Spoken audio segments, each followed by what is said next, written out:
Sa ulo ng mga balita, matapos ang mahigit 4 na buwan ay natapos na ang Salang Bago Road sa Balibago, Santa Rosa, Laguna. Ito ay talaga namang nagdulot ng matinding trapiko bilang ang daan ng ito ay nasa highway at malapit sa iba't ibang establishmento kagaya na lamang ng mga malls.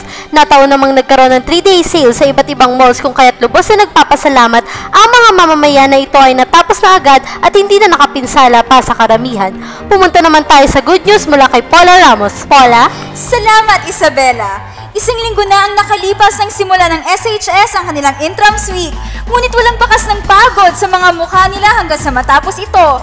Noong nakaraang Martes ay nagsagawa sila ng variety show sa Flor de Lis Theater na dinaluhan ng mga madre, teachers, estudyante at outsiders. Makikita dito ang pagkakaisa ng mga estudyante habang nagtatanghal sa pagsayaw, pag-awit at kung ano-ano pa. Sa katapusan ng palabas ay binati sila ng ilang kilalang personalidad, kabilang na si VP Lenny Robredo. Ako po si Paula Ramos. At ako naman si Isabela Mendoza para sa Ulat Paulino. Magandang hapon!